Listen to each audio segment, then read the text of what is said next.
विनय तप का वर्णन। विनय स्याद् विनयनम कषायेन्द्रियमर्दनम सनीचैर्वृत्तिरथवा विनयार्हे यथोचितम।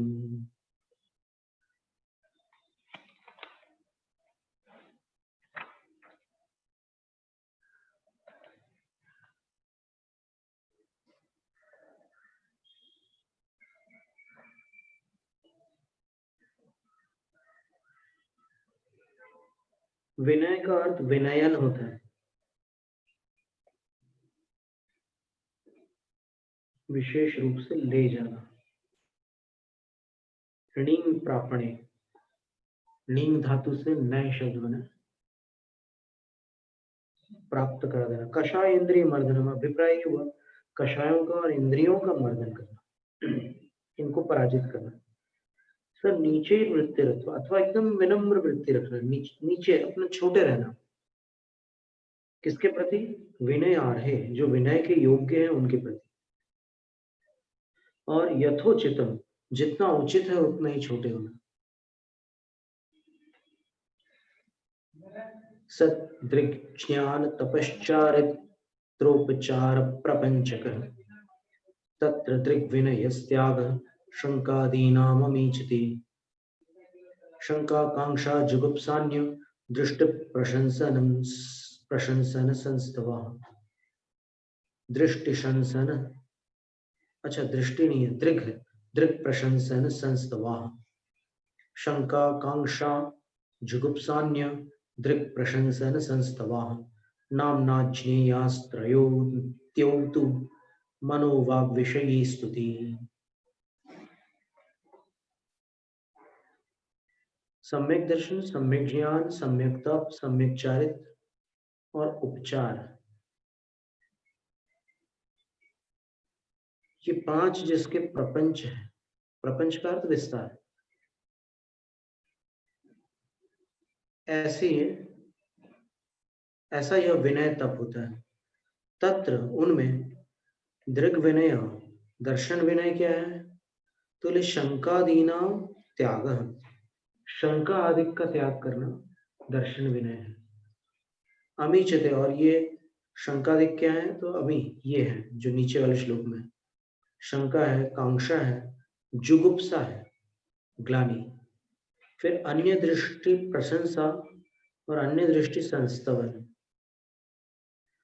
त्रयो नामना ज्ञेया, तीन को तो उनके नाम से ही पहचान लो।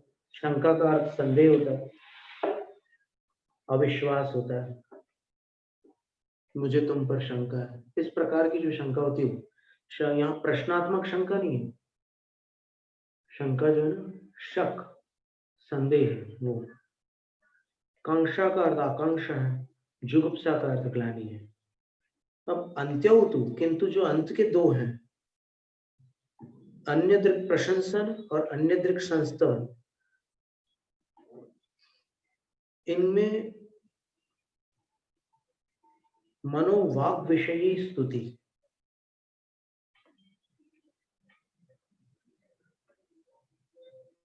प्रशंसा जो होती है मन से होती है और स्तुति जो होती है वो वचन से होती है। बस इतना समझिए, यानी है एक ही चीज। जो मनोगत है वो प्रशंसा है और जो वचनगत है वो स्तवन, स्तुति है। दोनों में कोई अंतर नहीं है।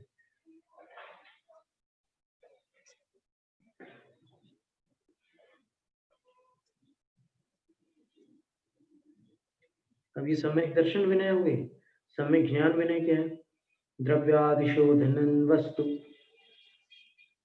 प्रमाणावग्रहादिकम बहुमान श्रुतज्ञेषु श्रुतज्ञानासदनु श्रुतज्ञासादनुज्जनम। जो स्वाध्याय के द्रव्य आदि हैं, चौकी है, शास्त्र है, और भी जो भी उपकरण है, उनका शोधन करना सम्यक ज्ञान की विनय। और वस्तु प्रमाण अवग्रहादिकम, वस्तु को प्रमाणित करने वाले जो अवग्रह आदिक हैं,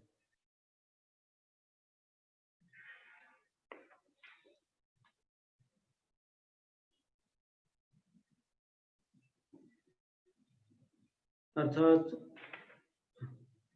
इसको उपधान आचार भी कहते हैं कि जब तक ये शास्त्र की विषय वस्तु पूर्ण न हो जाएगी उतने काल प्रमाण मेरा ये अवग्रह अर्थात संकल्प रहेगा कि मैं अमुक वस्तु को भोजन में ग्रहण नहीं करूंगा। ये सम्यक ज्ञान के विनय है।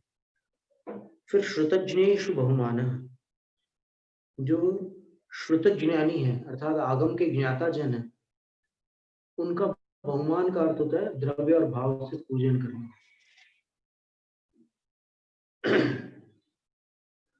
बहुमान द्रव्य भाव पूजा और बहु शब्द का अर्थ प्रचुर, खूब करना, खूब पूजा करना द्रव्य और भाव से। और श्रुताज्ञा साधनोज्जन, आगम की जो आज्ञा है उसकी आसाधना का त्याग करना। आसाधना का अर्थ क्या होता है? विराधना। आगम की आज्ञा को खंडित करने का त्याग करना।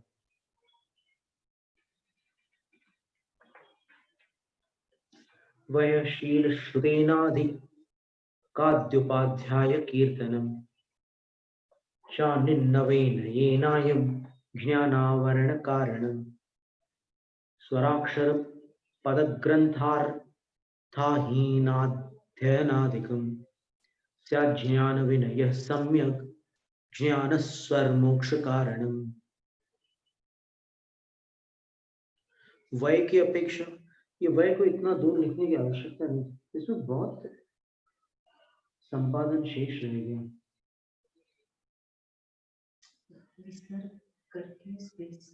नहीं करना नहीं थी स्पेस, वो साथ में चाहिए था। वयः शील श्रुत, श्रुतोन है या श्रुतेन है? श्रुतोन आदिका, ठीक है।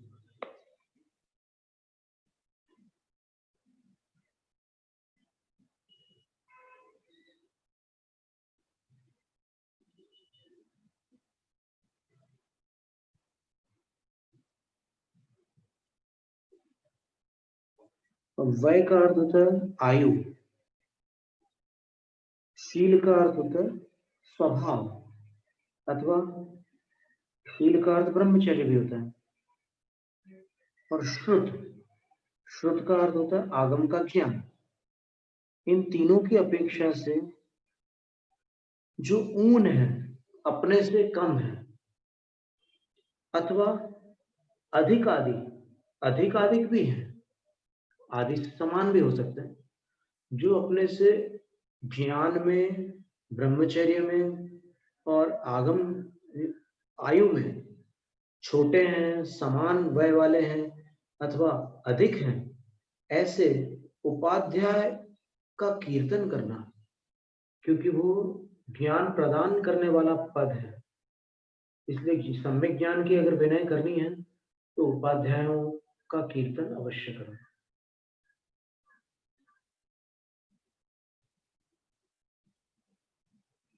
कीर्तन का यहाँ पर स्तुति लेना। कीर्तन दो प्रकार का होता है, नाम कीर्तन और गुण कीर्तन। तो यहाँ गुण कीर्तन करना, और फिर नाम कीर्तन भी कर सकते हैं।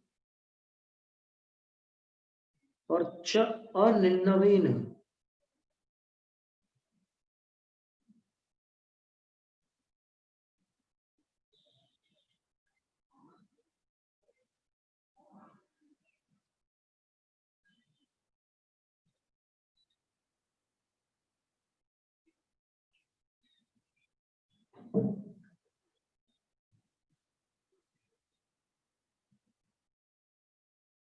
अयम स्यात्, अयम ज्ञान विनय स्यात्, ऐसा करके बहुमान स्यात् ऐसा लगा। 73 नंबर काव्य में अयम है, 72 में बहुमान है, और वो यहाँ ज्ञान विनय के साथ ही लगाना है। अयम 74 में जो ज्ञान विनय है वो, यह ज्ञान विनय है, यानी जिस अनिर्णव के साथ, अनिर्णव का अर्थ होता है कुछ छुपाए बिना, यानी वो जो कुछ चीजें ऐसे दबा दी जाती है ना, छुपा ली जाती है, वैसा नहीं करना। जिस शास्त्र का कथन है उसका नाम लीजिए, जिन आचार्य के श्लोक हैं उन आचार्य का स्मरण कीजिए। श्रोताओं को भ्रांति न हो कि यह कथन आप कर रहे हैं या आगम का कथन है, क्योंकि कभी कभी कुछ सुंदर वाक्य अपन बोल जाते हैं और लोग अपनी प्रशंसा करते हैं कि क्या बात कही महाराज आपने, तो उस समय उस प्रशंसा को स्वीकार नहीं करना, नहीं तो निंदाओं का पाप लगेगा। उस प्रशंसा के आप पात्र नहीं है। वो जिन आचार्यों ने वो श्लोक लिखे हैं वो उस प्रशंसा के पात्र हैं, तो उनके नाम को न छुपाना, उस शास्त्र के नाम को न छुपाना, वो अनिंदव है। ज्ञानावरण कारण, निंदव जो होता है वो ज्ञानावरण का कारण होता है, तीव्र स्थिति अनुभाग बंद होता है। अगर आप अपने गुरु का नाम, अपने शास्त्रों का नाम छुपा करके बोलोगे तो फिर ज्ञानावरण का असर होगा। तो इसलिए फिर ये अनिंदव नाम का एक ज्ञान विनय के अंतर्गत एक भेद बताया। फिर स्वराक्षर, स्वर, अक्षर, पद, फिर ग्रंथ का जो अर्थ है वो, इनसे अहीन अध्ययन आदिक करना, इनसे रहित अध्ययन आदिक करना, इनकी कमी नहीं रखना स्वाध्याय में। स्वर को भी नहीं छोड़ना, अक्षर को भी नहीं छोड़ना, पद को भी नहीं छोड़ना, ग्रंथ के अर्थ को भी नहीं छोड़ना, सब कुछ पूरा करना। यह ज्ञान विनय है। और ये ज्ञान विनय क्या, इसका फल क्या है? तो बोले सम्यक ज्ञान स्वर मोक्ष कारण। इससे सम्यक ज्ञान की प्राप्ति भी होती है, स्वर्ग की भी प्राप्ति होती है, और मोक्ष का भी ये कारण है ज्ञान विनय। पहले क्या हुआ, आपने कुछ मेरे को लिख दिया, उसमें कुछ प्रश्न आ रहे थे, जैसे जैसा ये भोपाल में दिया था ना, उसके ऊपर कुछ आपने एक लिख के मेरे को दिखाया। दिखाने के बाद मैंने इसको मेरे को आपने भेजा, आपने बोला देखो इसमें क्या है, सही गलत क्या है, सबसे होती है, आपने मेरे को भेजा। अब मैं तो इतने ज्ञानी नहीं हूँ, तो मैंने क्या सुरेश उसको वैसे का वैसा वो उनको भेजा। उनको भेजने के बाद वो उसको गलत समझ गए। वो गलत क्या समझ गए, ये बोले अपनी तरफ से दे रहे हैं, तो अपनी तो आपका नाम है, सब कुछ वैसे को वैसे भेजा है, नीचे आपका नाम है, वैसे को वैसे भेजा उनको, तो अपनी तरफ थोड़ी मेरे नीचे का नाम दिया, मेरा नाम वो सब फिर उसको बात करके बात करी है, बात करने पर हाँ ना ठीक नहीं, मैंने तो हमने वैसे मार्जिन में तो कम से कम हमसे जाने को हाँ पढ़े लिखे हैं, इसलिए वो उनको ज्यादा मालूम है, इसलिए मैं उनको मेरे को कम जानते महाराज ने मेरे से पूछा, उन्होंने आपको करते हुए तो विद्वान है, फिर भी क्या कि अपने दूसरी पूछते आप मेरे से पता है, ऐसा पता है महाराज ने मेरे को सुलझ ने पता है, मैंने आपको भेजा इसलिए सिद्ध करो, और वैसे मैं उनको भेजा, मैं भी उनको मेरे से बड़े विद्वान है, तो उसको पूछे वो गलत समझ के, फिर उसको फोन करके मुझे पता है, अरे वैसे नहीं वो आप नहीं मारे थे, महाराज जी ने मेरे को बताया, मेरे पास ज्ञान कर रहे हैं, शोधन के लिए भेजा था। हाँ अच्छा, मैंने उनको भेजा, वो मेरे समझ गए, कि हम वहाँ उनकी क्रिया है, अपने तरफ से भेज देंगे, फिर नाम तो उनका है आप ही का, इसमें खाली भेजा है मैंने, जब से मैंने किसी को भेजा लिखा है, उनकी गलत समझते हैं वाले,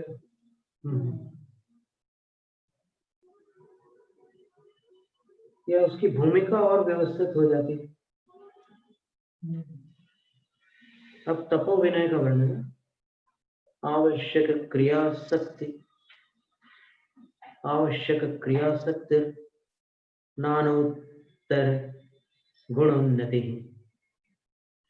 तपस्तद्वत् प्रमोदश्च स्यात् तपो विनयो यतेः। आवश्यक क्रियाओं के प्रति आसक्ति रखना और नाना प्रकार के जो उत्तर गुण होते हैं उनमें विकास करना, क्योंकि उत्तर गुणों में तप आते हैं ना, 12 तप और 22 परिषद, ये 34 उत्तर गुण, और तप और तद्वत, तप के धारक, उनके प्रति प्रमोद रखना, प्रसन्नता रखना। यह यति की तपो विनय है। प्रमोद माना है क्या? हर्ष। हर्ष। हाँ, उनके प्रति हर्षित रहना, तप के प्रति भी हर्षित रहना और तपस्वी के प्रति भी हर्षित रहना। नीचे मात्रा भावार्थ में क्या करें, मात्रा प्रमाद कर दिया, प्रमोद चाहिए। अच्छा, इसमें प्रमाद कर दिया, प्रमाद भाव रखना, प्रमोद है, प्रमोद। नीचे वो छपने में त्रुटि हो गई। फिर चारित्र विनय क्या है? तो बोले भक्ति चारित्रवत् स्वन्य वृत्तानिंदन मुद्यमः परिशः जयादौ च चारित्र विनयो मुनिः। बहुत सुंदर बात कही है।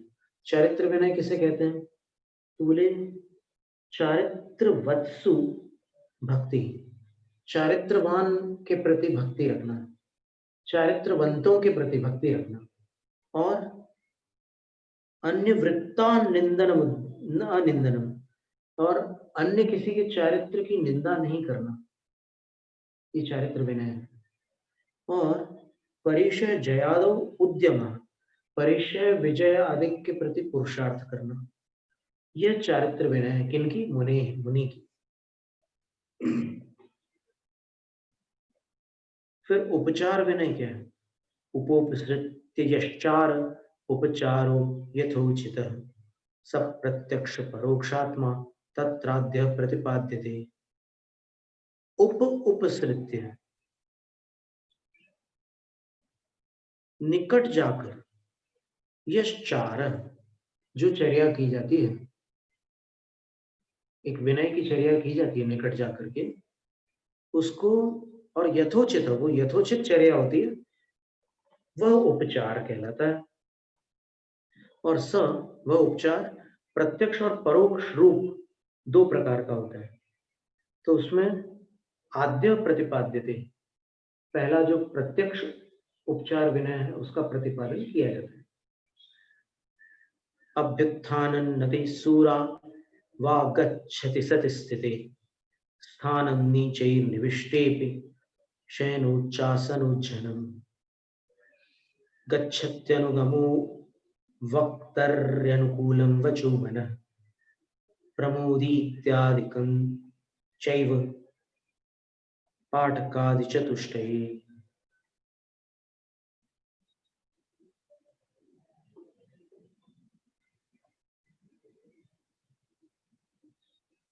अभ्युत्थान, उठ करके खड़े हो जाना। आगच्छति सति, सूरौ आगच्छति सति, उसमें देखिए आप संस्कृत सीख जाएंगे। अगर आप लोग, जो भी श्रोता है ना, वो अगर संस्कृत के पंक्तियों पर ध्यान दें और जो हम एक एक शब्द के अर्थ करते हैं, तो कुछ समय लगेगा, बस आपको रुचि और मेहनत करनी होगी, आपको समझ में आने लगेगा धीरे धीरे। हमने बहुत सारी संस्कृत ये इसी प्रकार सीखी है। जब विद्वान लोग पढ़ते थे, आचार्य श्री पढ़ते थे, तो हम पूरा ध्यान यही रखते थे कि उनने कहां से ये पढ़ा और ये अर्थ कैसे निकला। इसीलिए बच्चा 1-2 साल तक मौन रहता है, वो चुपचाप सब सीख लेता है, और फिर जब चालू होती है बड़बड़, तो चालू ही रहती है। तो सूरौ आगच्छति सति, आचार्य के आने पर स्थिते, अच्छा, आगच्छति सति नति, उत्थान अभ्युत्थानम नति, उनके आने पर अभ्युत्थान का अर्थ होता है उठकर खड़े होना, और नति यानी नमस्कार करना। स्थिते, अगर वो खड़े हो जाएं तो स्थानम, अपन भी खड़े हो जाओ। और नीचे निविष्टे भी, अगर नीचे बैठ जाए तो भी शयनोच्चासनोज्जन, अपना जो शयन का स्थान है और जो अपना ऊंचा आसन है उसका त्याग कर देना। गच्छति, ये सप्तमी के प्रयोग है पूरे, क्रियापद नहीं है ये, क्षत्रिय प्रत्ययांत शब्द पूरे। आगच्छति भी क्षत्रिय प्रत्ययांत है, और ये गच्छति भी क्षत्रिय प्रत्ययांत है। गच्छन, गच्छन्तो, गच्छतः, गच्छन्तः, ऐसे रूप बनेंगे उसके। गच्छति सप्तमी के एक वचन, तो उनके गमन करने पर अनुगमन, उनके पीछे चलना, माने कम से कम एक हाथ पीछे चला जाता है गुरुओं को, ऐसे कदम से कदम मिलाकर नहीं चला जाता, एक हाथ कम से कम पीछे चला जाता है। और वक्तरी, जब वो कुछ बोल रहे हो तब अनुकूलम वचन, अनुकूल वचन बोलना। और प्रमोदी, अगर वो आह्लादित हो तो फिर अनुकूलम मन, उनके अनुकूल अपना मन रखना, वो प्रसन्न है तो फिर अपन भी उनकी प्रसन्नता से प्रसन्न होना। इत्यादिकम, इत्यादिक और भी जो भी चेष्टाएं हैं वो, एवं इसी प्रकार पाठकादि चतुष्टयी, उपाध्याय आदि चारों के प्रति इस प्रकार की विनय करना, ये प्रत्यक्ष उपचार विनय है।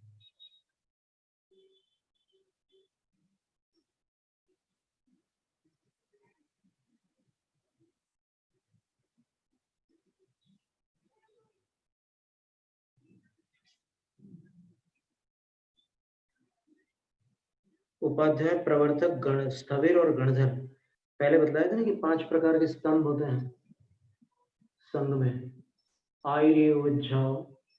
आयर्योज्झाया, पवत्त थेरा गणराय, आचार्य, उपाध्याय, प्रवर्तक, स्थविर और गणधर, ऐसे 5 स्तंभ होते हैं संघ में। इन सभी के प्रति ऐसे विनय करना। आचार्य के लिए तो कहा ही था, फिर अंत में कह दिया पाठक आदि चतुष्टय, और भी चारों को ले लेना, उपाध्याय, स्थविर, पाठक, उपाध्याय, प्रवर्तक, स्थविर और गणधर।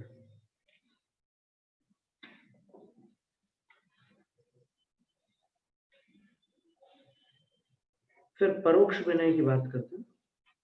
आचार्यादिश्वसत्स्वेव स्थविरस्य मुनिर्गणी, प्रतिरूपकाल योग्या क्रिया चान्येषु साधुषु। अब आचार्य आदिषु असत्सु, आचार्य आदिकों के न होने पर,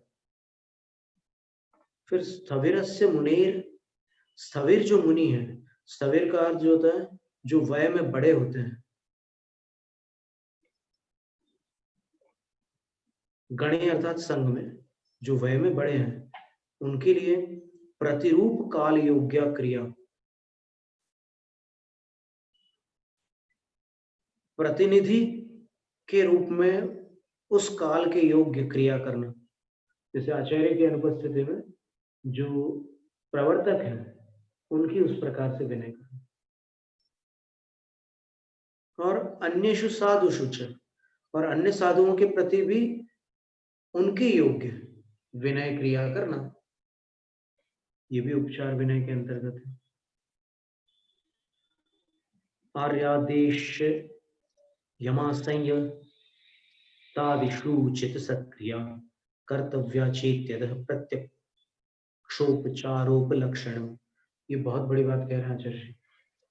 अब बड़ी बात आ गई, बोल रहे कि आर्य का देश संयत अर्थात क्षुल्लक आदिक और असंयत आदिकों के प्रति भी उचित सत्क्रिया करना, प्रशस्त क्रिया करना, उनके साथ भी सद्व्यवहार करना, कर्तव्य करने योग्य है, चेत्यधैस, इस प्रकार से यह प्रत्यक्ष उपचार लक्षण, प्रत्यक्ष विनय का ही वर्णन चल रहा है, अभी परोक्ष विनय की क्रिया नहीं आई अभी, ये प्रत्यक्ष विनय, यानी आर्यिका के योग्य आर्यिका की विनय करना, देशव्रति की देशव्रति के योग्य विनय करना, अविरत सम्यक दृष्टियों की अविरत सम्यक दृष्टियों जैसी विनय करना, ये सारी बात साधु को करनी है।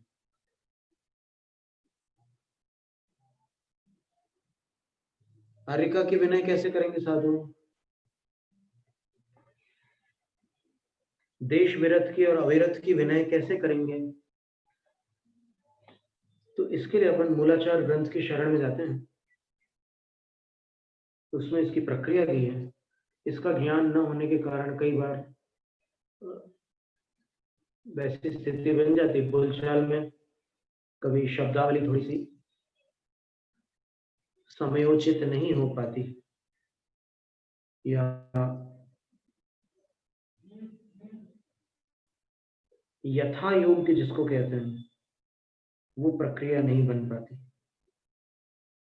देखो अपन मूलाचार ग्रंथ में देखते हैं कि साधु, अपन ये समझते हैं ना कि पंच परमेष्ठी है, वो किसी की विनय नहीं करेंगे, सब उनकी विनय करेंगे। ये क्या है कि सुनने में बहुत अच्छी लगती है बातें। ये क्या है, कुछ ऐसे वाक्य होते हैं भाषाओं में, सभी भाषाओं में होते हैं कि अगर उसको आप सुनो तो वो चूंकि अलंकार से युक्त होते हैं वो वाक्य, कि वो किसी की विनय नहीं करेंगे, सुनने में कैसा लगता है, वो सबके द्वारा विनय के योग्य है, ऐसा सुनने में अच्छा लगता है। लेकिन यहाँ पर आचार्य कहते हैं कि एकांत नहीं है, इसमें भी स्याद्वाद है। यहाँ पर जो विनय की बात चल रही है, बहुत बड़ी बात है। विनय तप के अंतर्गत ये बात कही गई है कि साधु आर्यिका की विनय करे, साधु देश विरत की विनय करे, साधु अविरत की विनय करे, असंयमी की। बहुत बड़ी बात है। अब इसको अपन ध्यान से देखते हैं। यहाँ पर मूलाचार ग्रंथ में देखिएगा,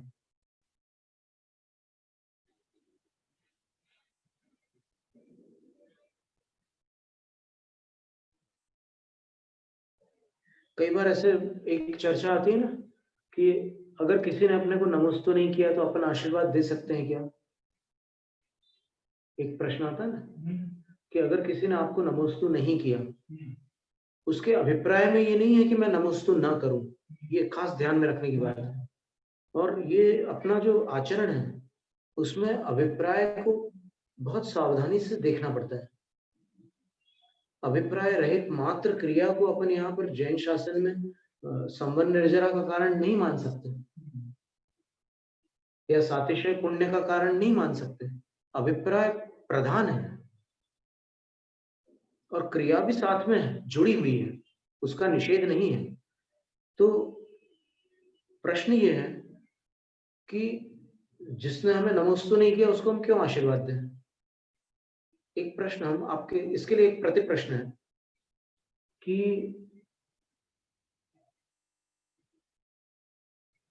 रत्नाकरण श्रावकाचार्य में एक कथा आई और वो कथा अन्य अनेक स्थानों पर आई है, उसी में से हम पढ़ के बता रहे हैं। एक पंक्ति है बस। कोई महाराज की आपने बात हो,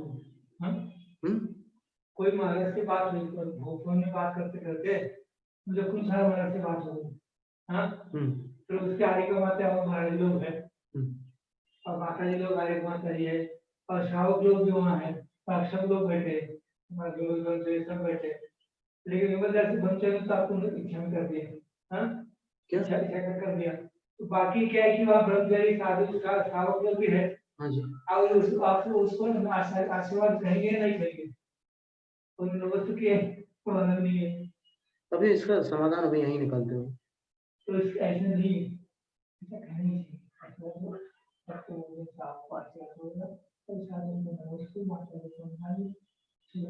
ये देखिएगा,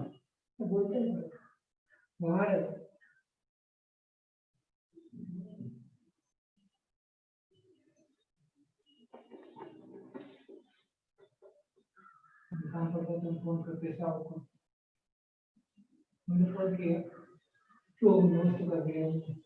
ये दक्षिण मथुरा नाम की एक नगरी है दक्षिणापथ में, जिसको आज मदुराई के नाम से जाना जाता है ना?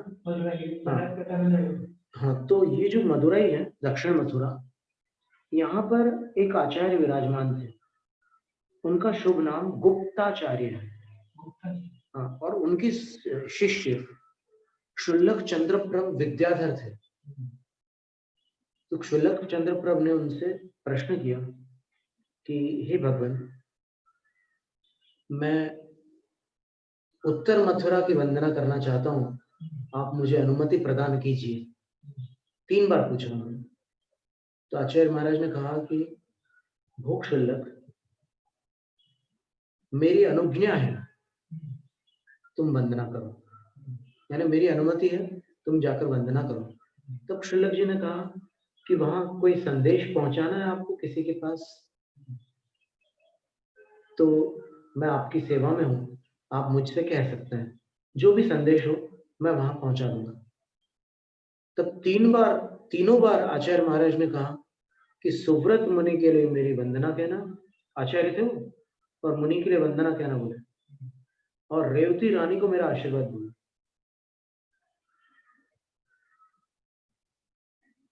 ये कौन कह रहे हैं? गुप्ताचार्य कह रहे हैं, मदुरई से, उत्तर मथुरा वाले। उत्तर मथुरा में विराजमान जो सुव्रत मुनि है और वहां की महारानी जो रेवती है, उनके लिए रेवती रानी ने नमस्तु किया था क्या? नहीं किया था। तो बिना नमस्तु के भी जो जिन भक्त है उनको निर्ग्रंथ आचार्य आशीर्वाद प्रेषित कर सकते हैं, उसमें कोई दोष नहीं है, कोई पाप नहीं है, कोई हानि भी नहीं है। और जब उन्होंने नमस्तु स्वीकार किया, रानी ने 7 कदम चलकर नमस्तु किया उन्होंने, और आंखों में भक्ति के आंसू आ गए उसको। कितने कर्मों की निर्जरा हुई होगी कि गुरु ने मुझे आशीर्वाद दिया, वो गदगद कंठ हो गई उसकी। तो इस क्रिया को कैसे अपन अनुचित ठहरा सकते हैं? वहाँ कितना उनका पुण्य कर्म नष्ट हो जाता है, कितने पाप को कर्म नष्ट हो जाते हैं कि वो सब गलत हो गए। मेरे इतने बड़े गुरु ने मुझे आशीर्वाद भेजा, एकदम हृदय गदगद हो गया उनका। तो ऐसा कोई दोष नहीं है आशीर्वाद देने में। नहीं वो नमस्तु करेगा तभी आशीर्वाद दूं, ऐसा कोई वो नहीं है, विकल्प नहीं। देखिए ना, ये तो साक्षात उदाहरण है ना अपने सामने। और फिर सुव्रत मुनि को भी उन्होंने वंदना भेजी, तो इससे ये भी प्रमाणित होता है कि कोई आचार्य है और उनसे कोई बड़े मुनि महाराज वहां पर है, पूर्व दीक्षित, तो फिर वो भी वंदना कर सकते हैं उनको, और ये भी उनको आचार्य के योग्य उनकी वंदना करेंगे मुनिराज भी। तो ऐसी ये विनय की पद्धति है जैन परिपाटी में। अब अपन मूलाचार में देखते हैं, मूलाचार ग्रंथ में, कि वहां पर दिगंबर साधु आर्यका की विनय, देशव्रती की विनय, अविरत की विनय, इन सब की विनय कैसे करते। देखिए उसमें उस गाथा में तो बहुत कुछ लिखा, यहाँ पर तो जो लिखा है उसमें आर्या, देश, यम, असंयत आदि शब्द में उन्होंने पूरा कर दिया। और वहां देखिए आप क्या लिखा मूलाचार में।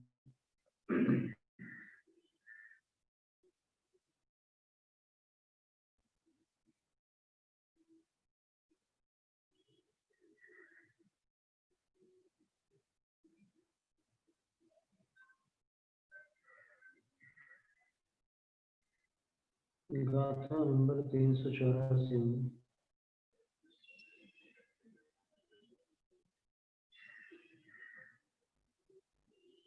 बिल्कुल ये 384 नंबर गाथा है, इसको भी पढ़ लेते हैं अपन। अभी तो अपन ने यहाँ आचार्य सार ग्रंथ की गाथा पढ़ी।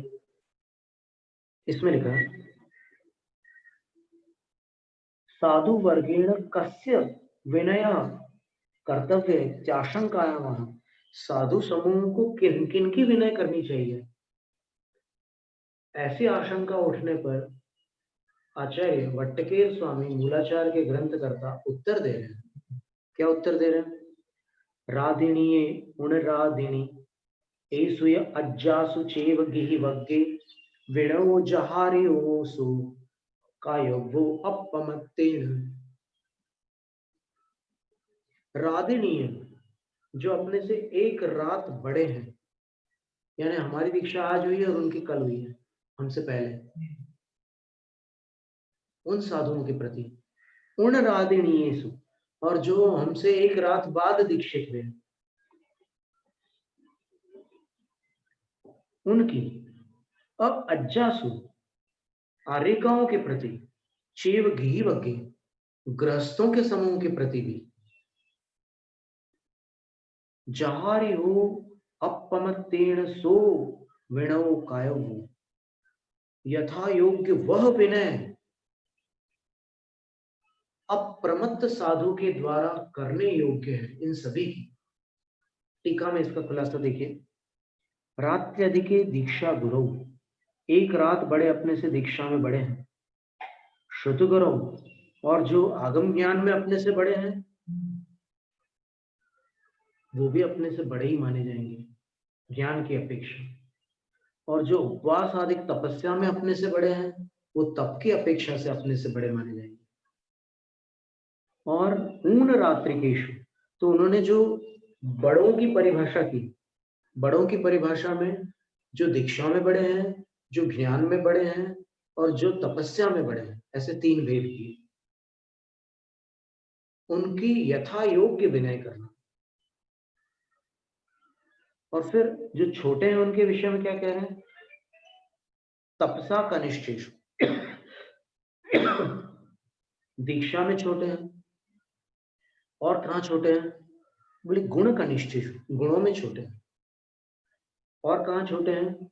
वयसा कनिष्ठेषु, आयु में छोटे हैं। उन साधुओं के प्रति और अज्जासु आर्यकासु, आर्यकाओं के प्रति, गिहिवग्गे गृही वर्गे, श्रावक लोके च, श्रावक लोग के प्रति भी, विणो जहारि हो, यथा योग्य विनय कर्तव्य, यथा योग्य विनय करनी चाहिए। किनको? प्रमाद रहितेन, प्रमाद रहित साधु। साधूनां यो योग्य, आर्यकाणां यो योग्य, श्रावकाणां यो योग्य, अन्येषाम अपि यो योग्य। आचार्य श्री ध्यान दीजिए महाराज जी। आचार्य श्री, अन्येषाम में क्या लेना? जो भी जिन शासन में, धर्म प्रभावना में सहकारी बन रहे हैं, उन सबके योग्य उनकी विनय करना है। और उनमें चाहे देव हो, मनुष्य हो, कोई भी क्यों ना। अन्य शाम से आप देवों का निराकरण नहीं कर सकते।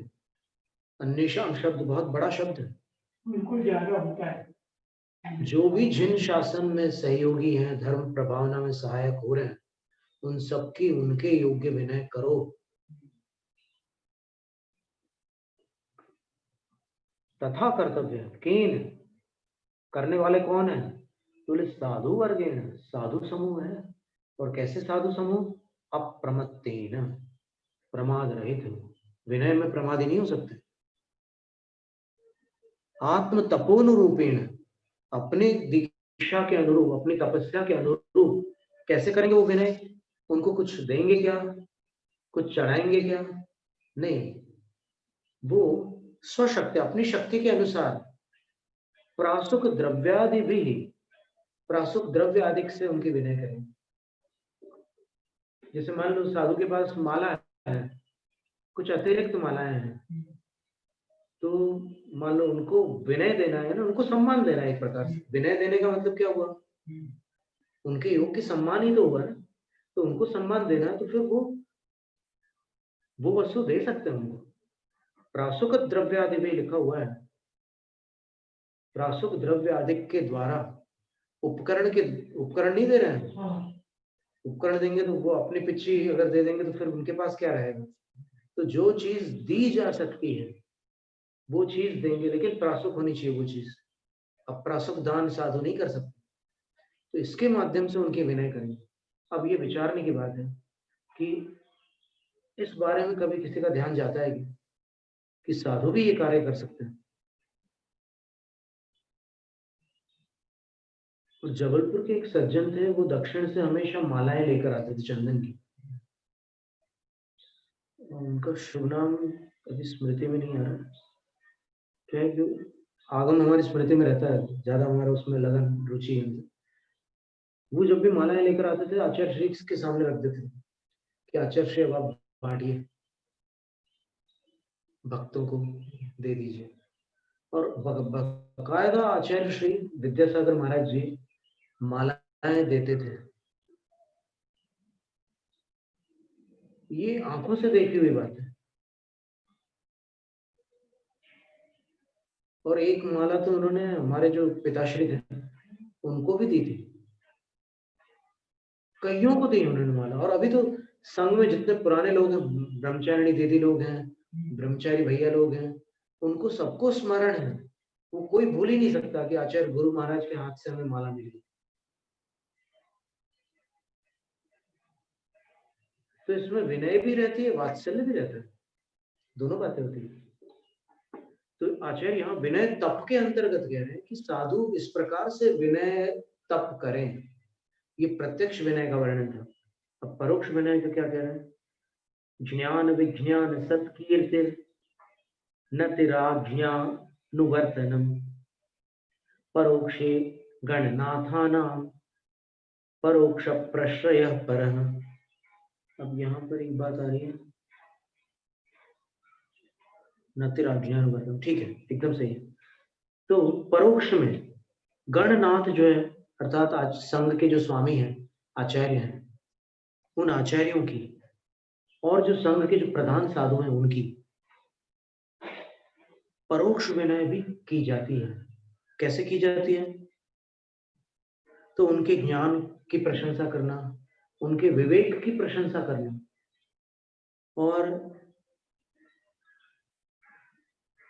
उनकी स्तुति करना, उनको परोक्ष में नमस्कार करना और उनकी आज्ञा का अनुकरण करना, उनकी आज्ञा के अनुसार वर्तन करना, अनुवर्तन करना, ये गुरुओं की परोक्ष विनय कहलाती है। ये भी एक तप है।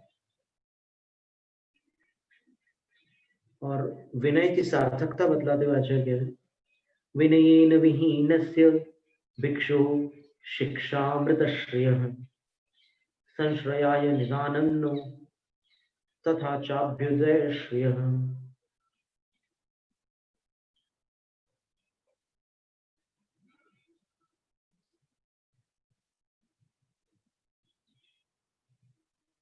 विनय रहित भिक्षु की जो शिक्षा है वह अमृत श्रेय मोक्ष रूपी लक्ष्मी के संश्रयाय निदानन्नो, मोक्ष लक्ष्मी की के संशय यानी आश्रय का निदान, अर्थात उसके लिए निदान भूत नहीं हो सकती, वो कारण नहीं बन सकती। वो विनय, विनय नहीं होगी तो फिर साधु की शिक्षा मोक्ष का कारण नहीं बनेगी। तथा चाभ्युदय श्रेय, और फिर वो स्वर्ग की लक्ष्मी भी उसको, अविनीत साधु को, अविनीत साधु की जो शिक्षा है वह उनको स्वर्ग का वैभव भी प्रदान नहीं कर सकती। बड़ी बात कह दी। 2 श्लोक और हैं।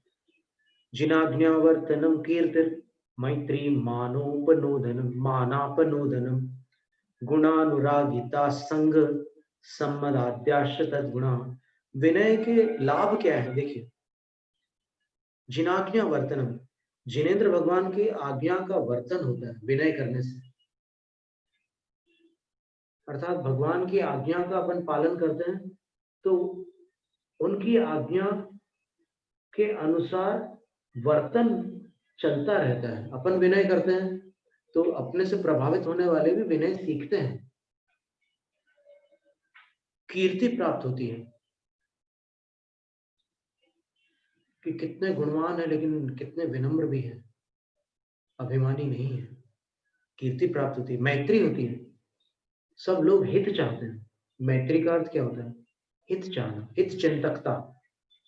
जैसे मित्र के प्रति जो भाव होता है ना, मित्र का हमेशा मित्र भला चाहता है, तो मैत्री बनती है। मानापनोदन, और मान कषाय दूर हो जाती है विनय से। गुणानुरागिता, गुणों के प्रति अनुरागिता आ जाती है। और संग सम्मदाद्यश्च, और संग में एक सम्मद यानी हर्ष का वातावरण हो जाता है। जैसे कोई विनम्र साधु आता है ना तो सब अन्य साधु हर्षित हो जाते हैं, सबको अच्छा लगता है। आदि आदि विनय के वे प्रसिद्ध गुण हैं। और विनय का प्रकरण यहाँ पर पूर्ण करते हुए आचार्य कहते हैं कि मत्र बहुनोक्तेन पदं सर्वेश संपदाम रत्नत्रयी विभूषोभ्यम येन मुक्ति निबंधनम। अब यहाँ पर अधिक कहने से क्या लाभ है? सब इष्ट संपदाओं का जो स्थान है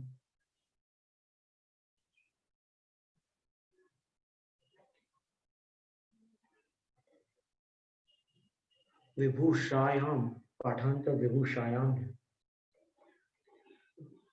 रत्नत्रयी विभूषायाम,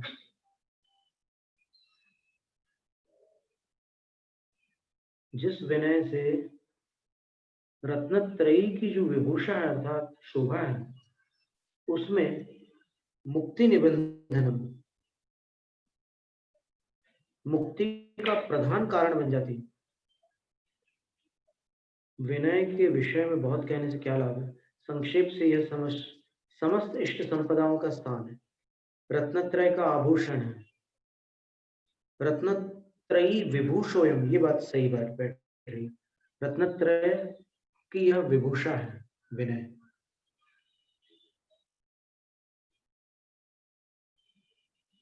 और मोक्ष का कारण, मुक्ति निबंधन। चूंकि विनय इतने लाभ को प्रदान करने वाली है, इसलिए अत्र बहुनुक्तेन किम, यहाँ अधिक कहने से क्या लाभ है? बस इतना ही समझ लो कि विनय एक महान तप है। मूलाचार ग्रंथ में और भी लिखा हुआ है कि विनय मोक्ष द्वारम, विनय मोक्ष का द्वार है। और आप देखना, जो भी विनयवंत होते हैं और वात्सल्यवंत होते हैं, उनकी संलेखना बड़ी अच्छी होती है।